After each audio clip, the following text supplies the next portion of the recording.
This video will talk about variables, controls, and graphing for a science fair project, which could also include an engineering project because we do have to test, which would require variables and controls and graph our results even for our engineering projects. So let's take a look at this chart. And I want to talk to you a little bit about what an independent variable is and a dependent variable. So as middle school students, you actually have worked with independent and dependent variables anytime you've had to graph any sort of data. And so I want to take a look at this particular chart. I think it's fairly simple to read. We're looking at the date in this column, and it's being placed along our x-axis. And so I'm just going to remind you that this is our x-axis. Okay, and so this column, when you have a chart, the first column is always your x-axis. And then we have the numbers that are coming out.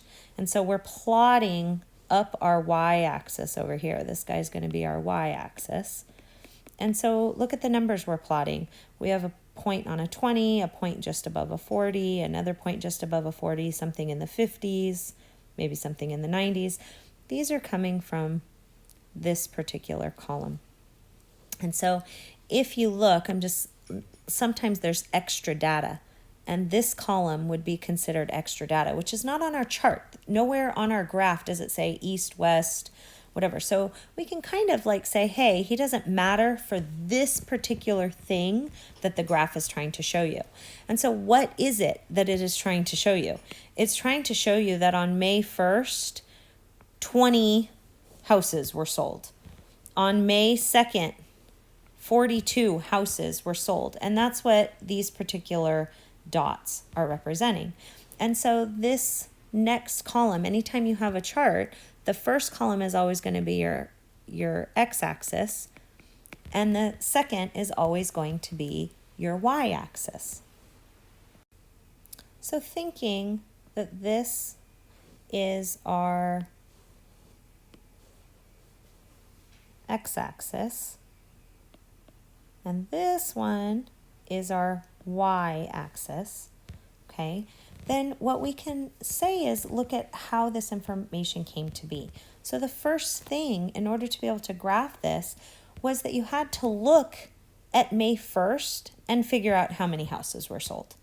And the number of houses that were sold turned out to be 20. And likewise, when you want to graph the next point, you have to look at how many were sold on May 2nd in order to allow it to connect to the 42 houses that were sold. So our x-axis is often called our independent variable, or the information that goes on our x-axis is called the independent variable because the number of houses sold depends on this particular date in this case. And so in order to get a number to plot on our graph, which is our number sold, we have to look to a specific date to pull that data. Therefore, our independent variable, which is shown along our x-axis, is often called the input. When I look at the date, what is the number of houses sold? And so that means I get an output. Okay, the answer for my problem is dependent on what I plug in. And so when I plug in a date in this particular case, I get out the number of houses sold. So I want to take a minute and I want to remind you that when you're doing graphing and you display this graph, you actually need your x-axis title. Well, we've talked about it being about the date. The date was specifically what was inputted, like May 1st, in order to get out the number of houses, which is 20. So we're looking at date being our x-axis, but we would actually call that time. And we would always write in capital letters, and we would say that we measured time in days. And if you look, we did May 1st, May 2nd, May 3rd, May 4th. Those are all just one day at a time. So we're counting by days. This could have been years. It could have been months. It could have been weeks. But in this particular case, we were looking at days. So our x-axis is time. I wrote it all in caps. And then days is how I measured. Now my y-axis is actually the number of houses sold. So over here, I would write houses sold. And how did I count them? I just simply counted them by numbers. 20 does not mean 20,000. It means 20. If I wanted it to mean 20,000, I could put number in thousands inside my parenthesis. And that's how I would represent 20 as 20,000. So if I want to take a look at this graph and I want to understand what it's saying to me, I can look at my numbers and they are starting at 0 and they are moving to 50 along my x-axis. My x-axis has a title of temperature and they've measured it in degrees Celsius. I would have recommended a dot with the C, but that's okay. Then if you look along your y-axis, you're moving from 0 to 90 and it's measuring light intensity and it has a unit of measurement in the parentheses. So how do we make statements about this? This is where our results and our conclusions come in. We say, oh, as the temperature increased towards about 30 degrees Celsius, the light intensity increased to a height of about 80. And then from 30 to 40 degrees Celsius, the light intensity decreased. So we have two trends here. We have this kind of upward increasing trend. As temperature increases, light intensity increases. But then we have another component we have to pay attention to. And it falls between that range of kind of 30 and 40 degrees Celsius, where the light intensity was decreasing. And you would want to mention both of those things. So if I was looking at how this graph was made, it was made from a data chart. And we know that our x-axis is always the first column and our y-axis is always the second column, because we input something and we get out an answer. So in this case, we're going to input 10 degrees. We're going to input 20 degrees. We're going to input 30 degrees. And we're going to figure out what happened, what came out. So our x-axis is actually temperature, and it was in degrees Celsius. And our output is our light intensity, and it's measured in the Candelas.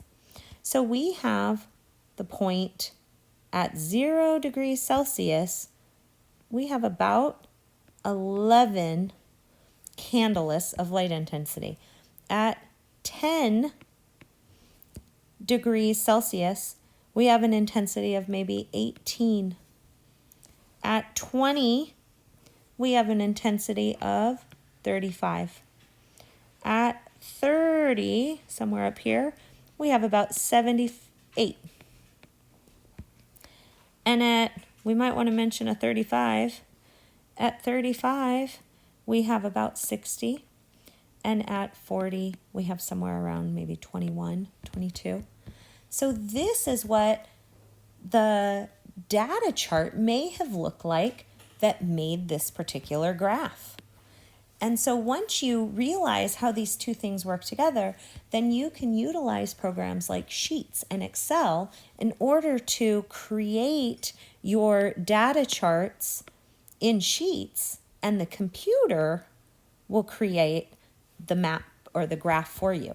You just have to understand how to put it in the right order. And so remembering that your x-axis is always your first column, and your y-axis is always your second column, you have a better chance at getting the computer to show what you want. So this data chart is probably a little bit closer to what yours might look like from your science fair project. And so that's because you're not just going to have a single x value and a single y value. And so we want to look at what this chart is trying to tell us, and we want to look at being able to create this as a graph for ourselves. So this is saying that when I have one mouse in week 1, I had 6 grains that were eaten. In week 2, 8 grains that were eaten. In week 3, 14 grains. Or sorry, not grains, grams. For mouse number 2, it ate 5 grams 1 week, 4 grams the next, 9 grams the third week, and so on. So this is looking at a whole lot of different information only because this chart does not have a good control. They fed the mice different food. And so what are we comparing? Are we comparing and looking at how mice eat over a period of 3 weeks? So if our question is something like, so this particular data chart, we could look at 2 potential questions that we were answering. The question could have been, how do the eating habits of mice change as they grow? And so mouse number 1 is growing and getting larger, and these are the things that he ate. And we would use the number 1 and this particular column as our x-axis in this case. However, if we are looking at how does the type of food affect each mouse and how much they eat, then this is going to be our x-axis, and we're comparing how much they're eating based on the food that they're eating. So we need to decide what information is important. What am I trying to show? So I have all of this wonderful, fabulous data in this chart, but I need to create a graph that actually answers the specific question that I want to deal with. So let's look at what we might do with that and how it would look. So I'm going to start with this first question. How does the eating habits change as they grow? So I might say that I'm looking at the age of the mice, right? And how much food they are eating each week. So age, or how old they are, is going to be my x-axis. And that really is talking about time. You could name it age. You just want to make sure that you're recognizing that we are measuring this age or this amount of time in weeks. So either of these would be appropriate as long as you acknowledge these are weekly measurements. So you have week 1, you have week 2, and you have week 3. And now that made this particular age the x-axis, which isn't actually showing on this graph. We have mouse number 1, mouse number 2, mouse number 3, mouse number 4, and then we have these weeks of measurements. Well, how much they ate is going to pop up over here. So we know we're measuring in grams, and this is like the amount of food would be our y-axis. And so we're going to look at week 1, our first mouse. Whoops, that was too bright. Let's erase that. So our first mouse ate, we need some lines up here. So 1, 2, 3, 4, 5, 6. Ate 6 grams. And then at 2 weeks, it ate 8 grams. And then at 3 weeks, it's way up here at 14. Well, then we really need to look at our second mouse, our second piece of information. And it's going to go on the same graph. This is almost like the second time you performed this experiment. So like test 2. Test 2 says he ate 5 and then 4, and then 9. And now this one would be test 3. So at 1 week old, it ate 8, and then 4, and then 12. And now we're down to our 4th experiment. And at week 1, it ate 12, and then it ate 8, and then it ate, I think that's a 20 under there, so something way up tall. Now, all of these numbers do not have to be different colors. I'm trying to show you that they were test 1, test 2, test 3. The reality is that they should all really be the same color. So the reality is that we should put all of our different tests, and in this case it was 4 different mice, so 4 different tests, in one color. And just make sure that we are labeling correctly our X and our Y axis. And then if you can, and there is a trend, which I'm not sure this data shows a trend, but you could, instead of connecting dots, you say, hey, there is kind of this upward trend. Now again, this data kind of does this, and then it does this. I'm not actually sure it shows a trend, but if it does, a best fit line through your data in another color would show your trend. And then you can make statements like, as age increases, the amount of food increases. But we had another question that we could test. So our other question looked at how does the type of food, making this particular column our x-axis, and each of these values that we would want to chart on our graph. So what might that look like? So we have a little bit different situation. So we want to have an x and a y axis, but we're looking at type of food down here. Well, what types are we looking at? We can't call it 1, 2, 3, 4 and show change. So this really is rice and grain and corn and some sort of a mixture. And we're looking at how much they ate. Well, when we want to look at how much they ate, we then might want to look at over week 1 compared to week 2 compared to week 3. But you would want to make sure that you acknowledged all of them. So to do that, you would say, okay, well, how much was rice? And I'm going to make rice blue. And so rice on week 1 was 6, and then it went to 8, and then it went to 14. Well, we might actually want to add and get a total. So 14 plus 6 is 20, plus 8 is 28. So we might have this bar that jumps up all the way to the number 28. And then we would have, for grain, add them all together. 9 plus 9 is 18. So grain, I might do, well, I probably leave it as blue too, and just put it up there. And this one went to 18. And now when I look at corn, I can add 12 plus 8 and get 20, plus 4 is 24. So I end up somewhere around here. And my mixture was 20 plus 20, which is 40. And it would be super tall. And this would be 40. And now I have a bar graph situation. So what I want to make sure that I remember is that this is how much they've eaten over 3 weeks. And it's measured in grams. So this is 28 grams, 18 grams, 24 grams, 40 grams. Different situation, definitely gives us a bar graph.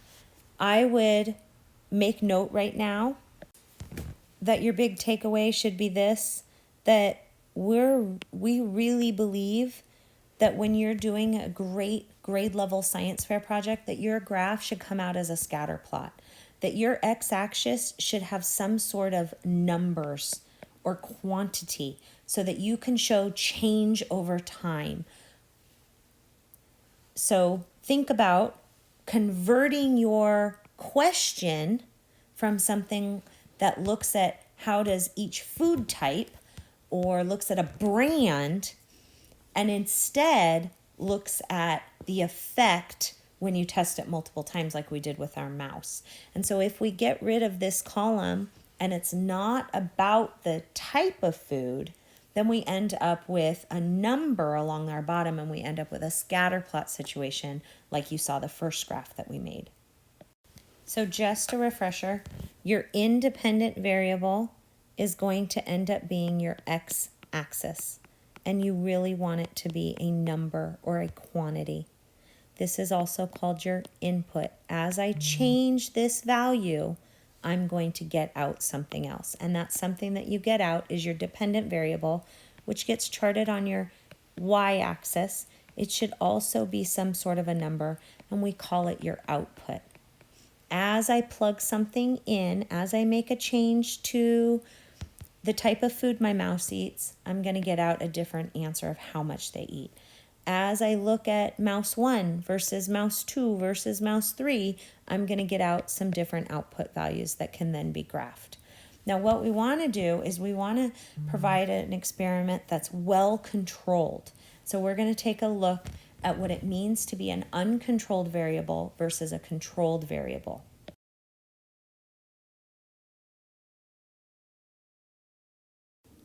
So controlled variables are those things that we have really tried to look at in our experiment that is going to make our data very precise and not have any sort of issues. So if I'm thinking about the temperature, and we had if I'm thinking about, the temperature, and I want to record the temperature over 10 days, what things could I control in that project? Well, I could do my test at the same time, at the same exact time of day. And now I'm not comparing morning to afternoons. I'm controlling the time that I get that temperature out. So I want to try to do my project at the same exact time every day. If I'm growing plants, then I would want to water my project at the same exact time every day.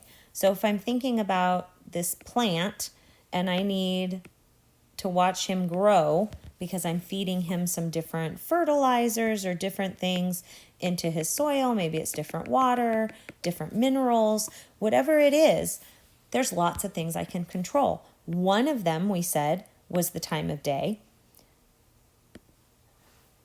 But we want to control the amount of water or food that is being fed. We want to control the temperature of that water or food that is being fed. When we plant this plant in his little container, I want to make sure that I have the same size containers. I want to make sure that I started them all from seeds. I want to make sure I use the same amount of soil, that they get the same amount of sun. I want to do everything I possibly can do that if I have more plants in bins, that they are all getting the same exact opportunities other than the variable that you are trying to change. So if you are trying to change something like, say, the fertilizer, then they might have the same soil, but the uncontrolled variable is the amount of fertilizer.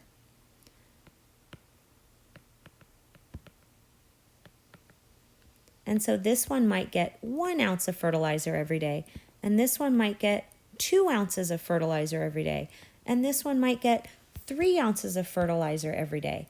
And so that is the thing that you are changing to figure out how tall this plant will grow in a certain amount of time. If I'm looking at types of fertilizers, then maybe this plant would get fertilizer A, and this one gets fertilizer B, and this one gets fertilizer C. The problem is the types of fertilizer are going to result in a bar graph, which we really would not want. Whereas the amount of fertilizer is going to say, when I have 1 ounce of fertilizer and 2 ounces, and 3 ounces of fertilizer, I'm going to get some growth from my different plants, and I'm going to end up with a scatter plot rather than the bar graph.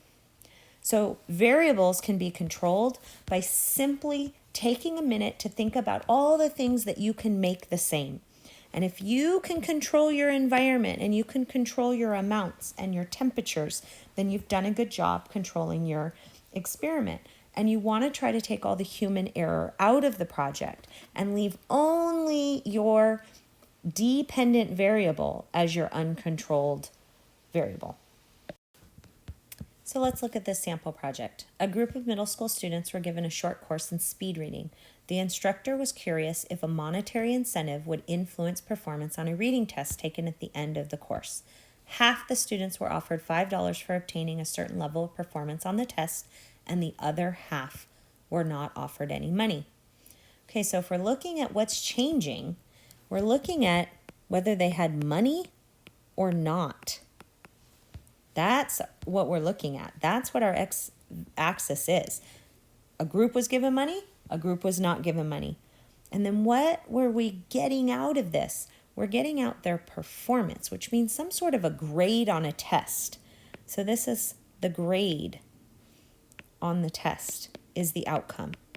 So we would compare the people that were getting money or not getting money based on their grades. So if I had to make a chart, this would be grade and probably in a percent. And our x-axis would be,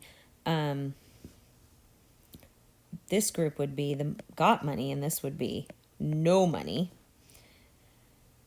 And so maybe we would call it students, because that's what we're looking at, is students that got money or didn't get money. And then there's a certain number that got, here's all the different grades on the test from the different students that took it. And here's, maybe we're saying they didn't get good scores because they didn't get any money. And if this were the case, we could say money influenced test scores. We could also graph this as a pie chart, especially with people. So if it were a pie chart, it might be, whoops, that was a terrible pie chart. If this was quarters, maybe it's this many people, and black is the people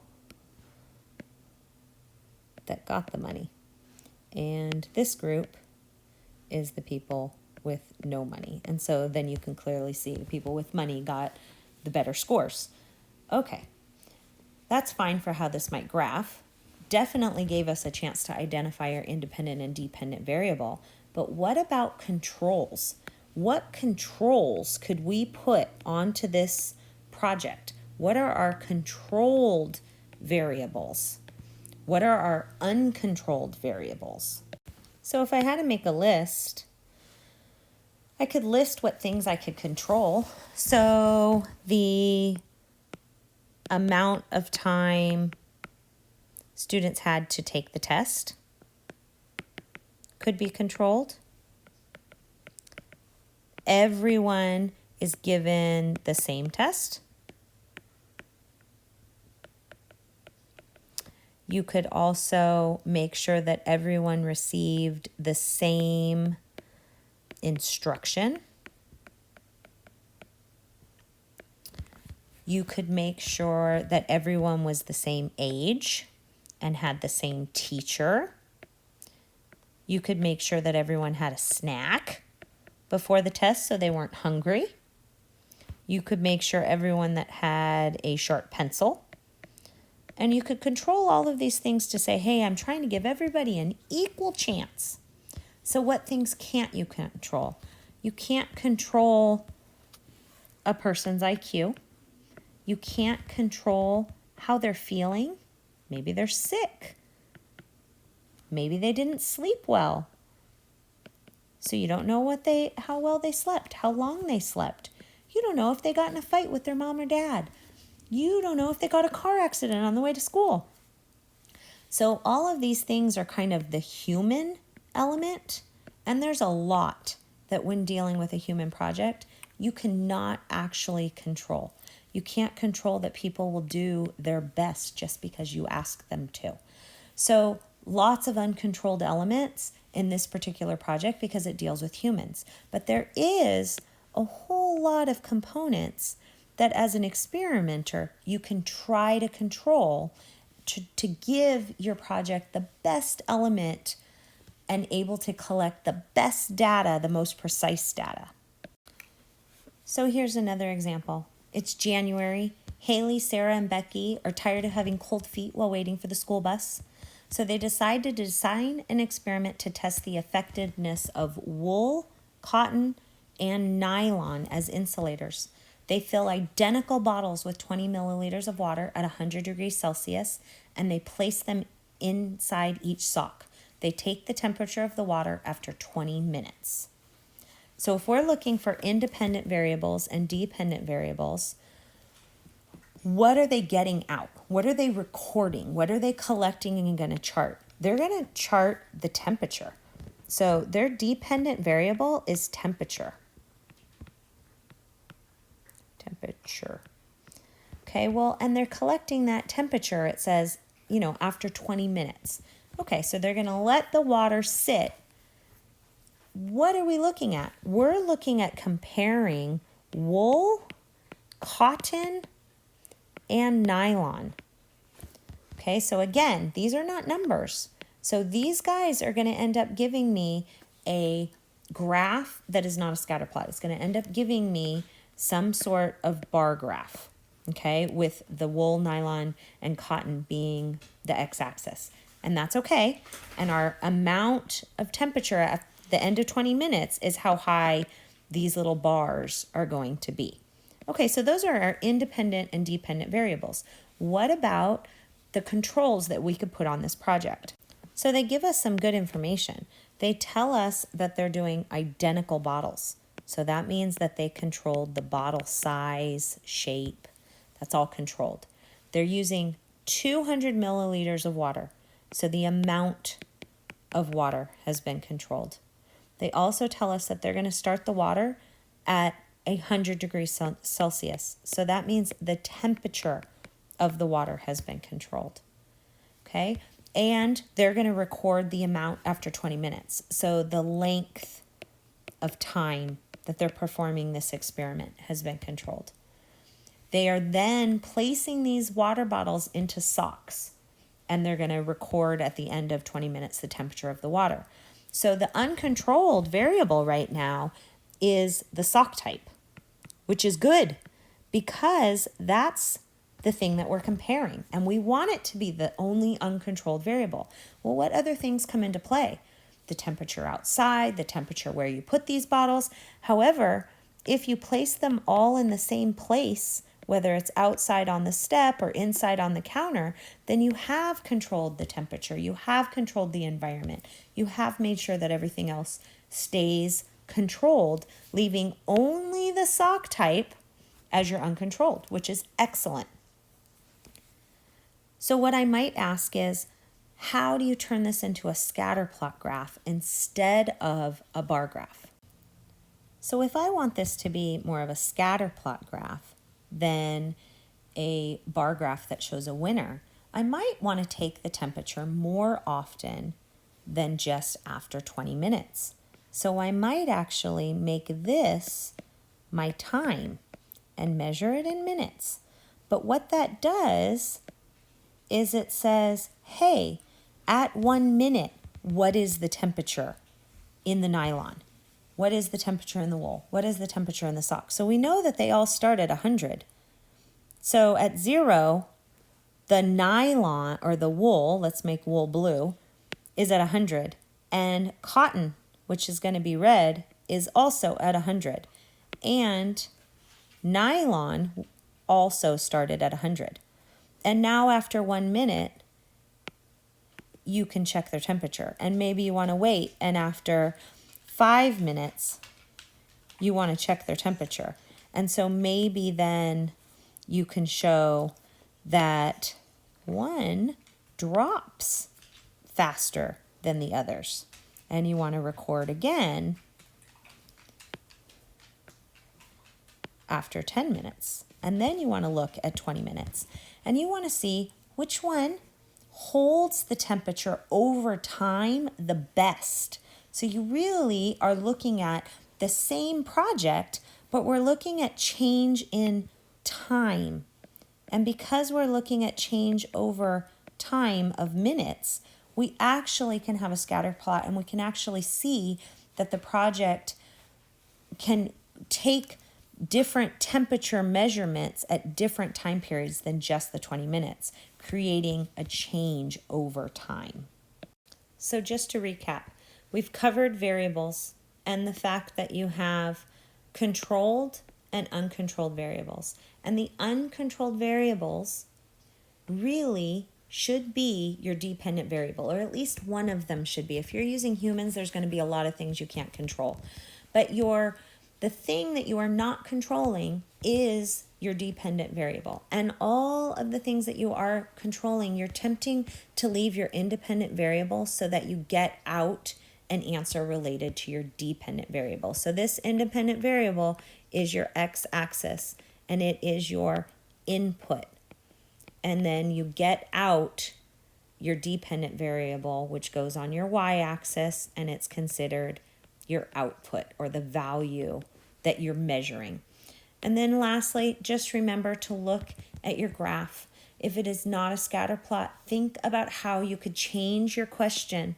So if you change your question to a how question, how does something affect something else? Then this guy becomes your x-axis, your independent variable, and this guy becomes your y-axis, your dependent variable. Good luck.